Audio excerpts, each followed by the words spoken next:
नमस्कार, मैं स्मिता श्रीवास्तव दैनिक जागरण से। आज हमारे साथ हैं एक ऐसे कलाकार जिनके लिए सिर्फ इतना ही कहना काफ़ी है, सिर्फ एक बंदा काफ़ी है। मनोज जी, बहुत बहुत स्वागत है आपका। Thank you. तो मनोज जी, सबसे पहले तो आपके नाम से ही शुरू करते हैं कि आपका नाम मैं पढ़ रही थी कि मनोज कुमार जी के नाम पे रखा गया था। तो आप कैसे फ़ैन थे उनके बचपन में, जब आपको पता चला होगा कि मनोज कुमार जी के उस पर आपका नाम है? नहीं, हमें फिल्में, उनकी पुरानी फिल्में लगती थी तो हमारे पेरेंट्स जाया करते थे, तो हमें भी साथ में लेके जाते थे सारे बच्चों को। तो उनकी फिल्में हम देखते थे और मैं तो फिल्मों का ही दीवाना था। तो फिल्म में मनोज कुमार जी आ रहे हैं और संजीव कुमार आ रहे हों, अमिताभ बच्चन जी, सबका मैं सिनेमा का ही बड़ा मुरीद हुआ करता था। लेकिन मनोज कुमार जी का सबसे बड़ा मुरीद मैं तब हुआ जब उनकी डायरेक्शन वाली फिल्म मैंने देखनी शुरू की, चाहे वो कार हो या फिर आपको रोटी कपड़ा मकान हो या शोर हो या क्रांति हो। ये सब फिल्मों ने मुझे बहुत मेरे दिल को छुआ था जब मैं बच्चा था। और उसके कारण मैंने मनोज कुमार जी के बहुत सारे एस्पेक्ट देखे, खास करके उपकार मुझे बहुत अच्छी फिल्म लगती है और शोर बहुत कुछ ज़्यादा ही अच्छी फिल्म लगती है मुझे। मेरे ख्याल से हम अभी के समय में, जिस तरह के समय में हालात में हम हैं, वहाँ पे शोर जैसी फिल्म आज भी बहुत रेलेवेंट है, रोटी कपड़ा मकान आज भी रेलेवेंट है जी, और उपकार आज भी रेलेवेंट है। तो वो कमाल के राइटर, कमाल के लिरिसिस्ट, कमाल के डायरेक्टर और बड़े कमाल के एक्टर भी थे। बिल्कुल। तो जब इंडस्ट्री में आए तो उनसे मिलने की कोशिश हुई? नहीं, मैं मिला हूँ उनसे, मैं मिला हूँ किसी न किसी फंक्शन पे, या एक बार पूना में भी मिले थे फिल्म फेस्टिवल में। तो बहुत लंबी चौड़ी बात, मैं उनको बताता रहता था कि मेरा नाम आपके ऊपर रखा गया था। तो क्या कहते नहीं, बहुत आशीर्वाद, सब बड़े लोग हैं, सीनियर लोग हैं, काफ़ी दुनिया देखी उन लोगों ने। हम तो उनके सामने बच्चे हैं। बिल्कुल। लेकिन मनोज जी, जब आप आए थे, जब आपने शुरुआत की थी, तब आर्ट सिनेमा अलग होता था, कमर्शियल सिनेमा एक तरीके से, वो दौर ऐसा था कि दोनों को अलग अलग तरीके से देखा जाता था। आज वो लाइन बिल्कुल ब्लर हो गई है। कैसे देखते हैं जब पीछे मुड़ के देखते हैं कि अब आर्ट और कमर्शियल वाला दौर ख़त्म एक तरीके से? देखिए, एक समय के लिए ब्लर हुआ था, लेकिन फिर से जो है मैं कहूँगा सेपरेट हो चुका है।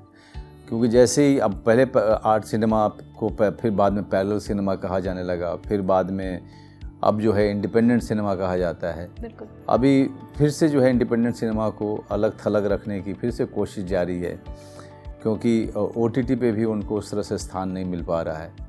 और मुझे लगता है कि अगर सिनेमा का भला, या cinema as a medium of expression, medium of art, अगर सही मायने में कोई उसको जस्टिफाई करता है तो वो इंडिपेंडेंट सिनेमा है।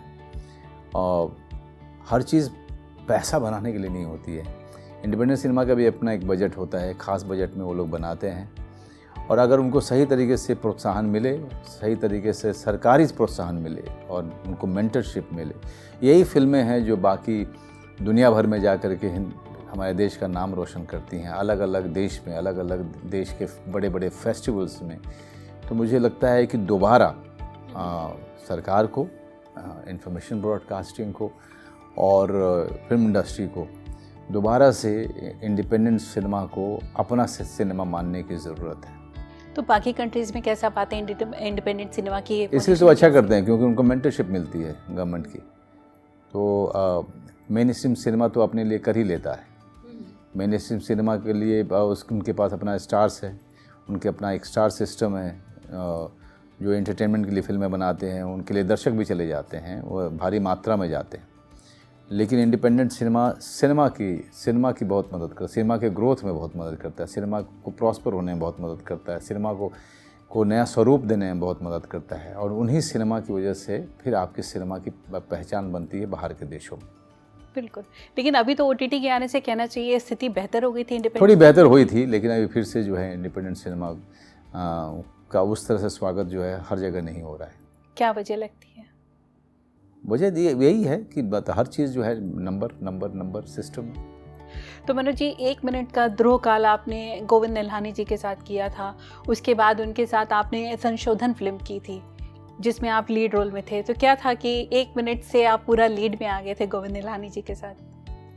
नहीं, ऐसा कुछ नहीं था। जब मैं उनके पास पहुंचा था तब तक सारे रोल बढ़ चुके थे। उन्होंने कहा मेरे पास कुछ है नहीं देने के लिए, ये 1 मिनट का रोल है, लेकिन मैं नहीं चाहूँगा तुम करो, अभी बैंडिट क्वीन करके आए हो। लेकिन मैंने कहा कि भाई मुझे दे दीजिए, क्योंकि मुझे एक तो काम की बहुत सख्त ज़रूरत है, और कम से कम जो भी 2-3 हज़ार रुपये मिलेंगे वो मेरा कुछ भाड़ा चला जाएगा, या पेट में कुछ खाना डाल लूँगा और आपके साथ काम करने को मिल जाएगा। और उस सीन में जो है नसीर भाई और ओम भाई दोनों होने वाले थे, तो उनसे मिलना भी हो जाता। तो ये सारे लालच थे मेरे दिमाग में। और संशोधन में मुझे बड़ा किरदार मिला था, और एक कमाल की कहानी थी, विमेन एम्पावरमेंट की कहानी थी, जो मेरे दिल के बड़े करीब थी। और फिर मरता क्या नहीं करता, उसमें हमारे पास चॉइसेस नहीं थे, और गोविंद निहलानी जी डायरेक्ट कर रहे हैं। आपके लिए और कोई ऑप्शन होना ही नहीं चाहिए। बिल्कुल।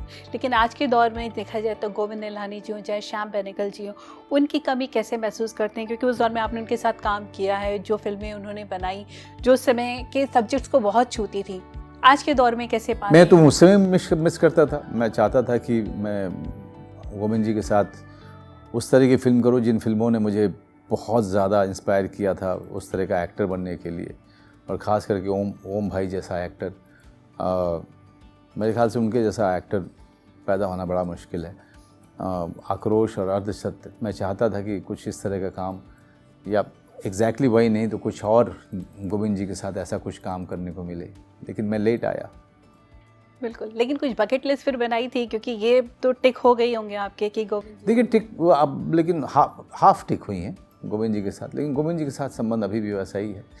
अब तो बेचारे बुजुर्ग हो चुके हैं काफ़ी, लेकिन जब उनका साथ कुछ देर के लिए मिल जाता है उसी में खुश हो जाता हूँ मैं। क्या लर्निंग रही उनकी जो अभी तक साथ है गोविंद जी की? देखिए, सिनेमा को एक आर्ट के तौर पे देखने वाले बहुत कम लोग बचे हैं। अब एक नया जनरेशन है, जैसे देवाशीष मखीजा है, जो आर्ट की तरीके से देखता है या एक्सप्रेशन के नज़रिए से देखता है। तो ये लोग, इन लोगों ने अब वो झंडा अपने हाथ में लिया हुआ है और अच्छा कर रहे हैं, और ज़रूरत है कि कोई उनको सपोर्ट करे, कोई उनको आगे, उनका हाथ पकड़ के आगे लेके चले। तो 100वीं फिल्म रही है आपकी भैया जी, ये माइलस्टोन कैसे देखते हैं? क्या क्या कॉम्प्लीमेंट्स मिले 100वीं फिल्म पूरे? नहीं, देखिए वो तो खैर कॉम्प्लीमेंट्स मिलते हैं, लोग बहुत ज़्यादा प्यार दिखाते हैं, बहुत ज़्यादा प्यार देते हैं लोग। और जिस तरह से लोगों ने जितने OTT पे मेरे काम हैं देखे हैं लोगों ने, पुरानी फिल्मों को जाकर के लोग देख रहे हैं मेरे, तो इससे एक अच्छी बात लगती है कि आपने जो किया कहीं ना कहीं कुछ अच्छा ही किया, कि या कुछ अच्छा चुना कि लोग ये पसंद कर रहे हैं। और you feel grateful to God, you feel grateful to the audience who is been constantly supporting you. उससे तो आप अपने आप को काफ़ी लकी मानते हैं।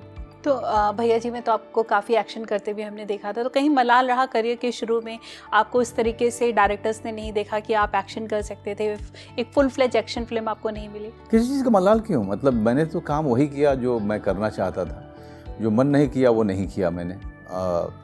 और जहाँ तक बात है भैया जी करने का, तो मैं सीधा अपूर्व सिंह कार्की जो डायरेक्टर है, बंदा में उसने इतना बढ़िया काम किया और इतनी अच्छी फिल्म बनाई। फिर वो एक ऐसी फिल्म करना चाहता था जिससे कि जो देख करके वो बड़ा हुआ था, डब्ड तेलुगु फिल्में अपने हल्द्वानी में, नैनीताल में, तो उस तरह की फिल्म बनाना चाहता था वो। और उसने मुझसे सपोर्ट मांगा, और मैंने पूरी तरीके से अपने जी जान लगा दी उस फिल्म को बनाने में। उसका सपना पूरा हुआ, मुझे खुशी इस बात की है।